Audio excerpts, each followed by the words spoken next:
নির্বাচন কমিশনটাকে নিজের একটা মানে মরসি পাট্টা বলে মনে করে, তখন সুষ্ঠু নিরপেক্ষ নির্বাচন হবে না।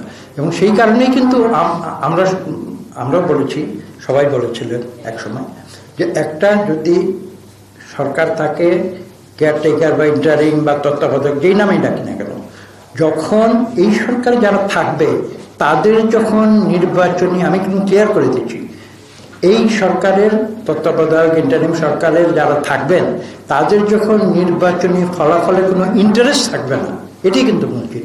তখনই কিন্তু তারা এই নির্বাচনের ফলাফলটাকে প্রভাবিত করার ব্যাপারে ইন্টারেস্টেড হবে। That is the main concept behind caretaker government. আশা করি আপনার প্রশ্ন উত্তর। স্যার, আমার একটা প্রশ্ন আছে স্যার। এটা হচ্ছে স্যার, আমি একটা বই করেছি, আপনি আপনার নেতৃত্বে রাতের ভোট নিয়ে আমরা কাজ করেছি। স্পেসিফিকভাবে স্যার আমি জানতে চাই যে রাতে প্রশাসনকে ব্যবহার করে রাতে যাতে ভোট না হয়, ওইভাবে ওইটার জন্য আপনার কোনো সংস্কার চেয়েছেন? সবগুলোই কিন্তু সেই উদ্দেশ্যে। রাতে কেন ভোট হবে? ভোট তো সকাল ধরেন 8টা থেকে ওই 4টা বা 9টা থেকে 5টা মানুষ সব। আমি একটা কথা বলেছি, আপনার প্রশ্ন উত্তর কিন্তু আমি ইতিমধ্যে দিয়েছি। গণতন্ত্রের মূল কথা হচ্ছে ট্রান্সপারেন্সি। যখন ট্রান্সপারেন্সি থাকবে, ভোট প্রক্রিয়া যখন ট্রান্সপারেন্সি থাকবে, এটা তো লুকানোর কিছু নাই। মানুষ লুকিয়ে চুরি করে, মানুষ লুকিয়ে ডাকাতি করে। এখানে তো ভোটে কেন সমস্যা হয়েছে? তারা লুকিয়ে চুরি ডাকাতি এগুলো করতে চেয়েছে, সেই জন্য। আমরা প্রস্তাব যেটা করেছি সেটা হলো, যাদের নেতৃত্বে ওইসব অপকর্ম হয়েছে, ছাত্র শ্রমিক জনতার অভ্যুত্থানে তারা বিতাড়িত হয়েছে, তারা পলায়ন করেছে।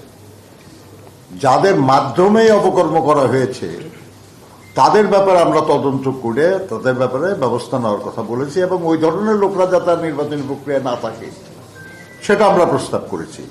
কাজে আমরা বিশ্বাস করি যে, যেটা খান সাহেব বললেন আর কি, যে সরকার ক্ষমতায় থাকতেছে তার নির্বাচনে বিজয়ী বা পরাজয়ের কোনো স্টেক নাই, কাজেই নিরপেক্ষভাবে কাজ করবে।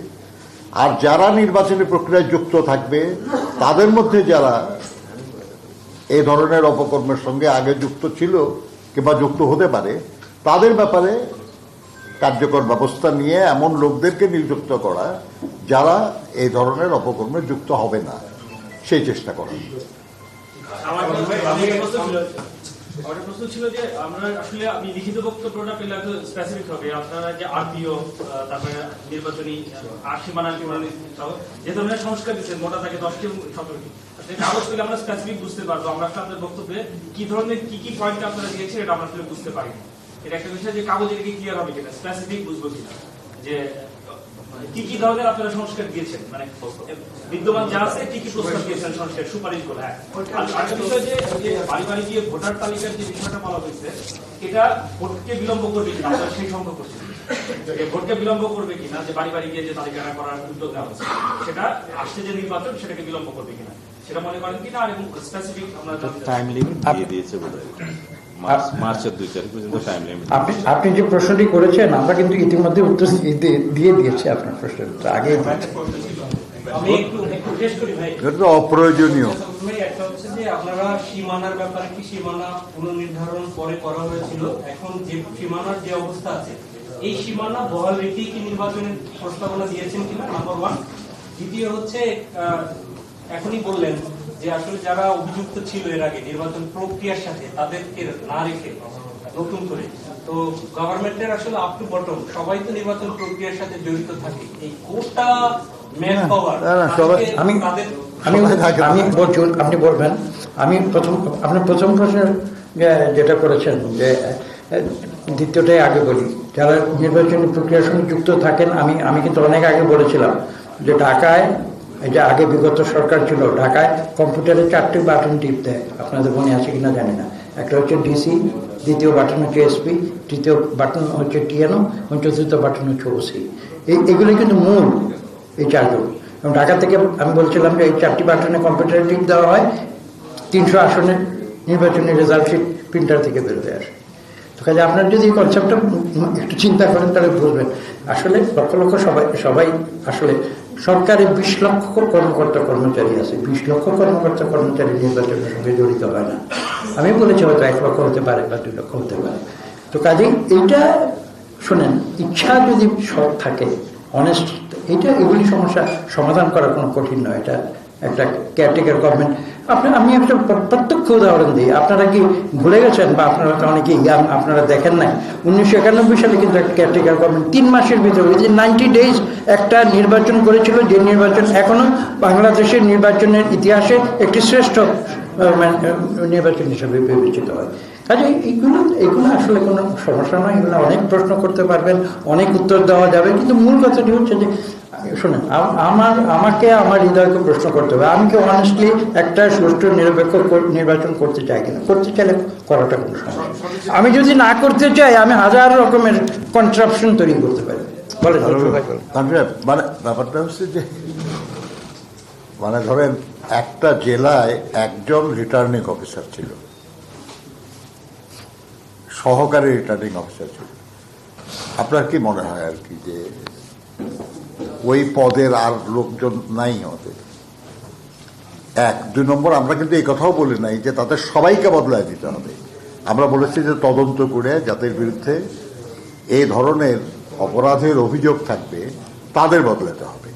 এটা এমন কোনো কঠিন কাজ না, এটাকে আপনার জটিল মনে করলে বিরাট জটিল, আসলে তো বড় জটিল না এটা আর কি।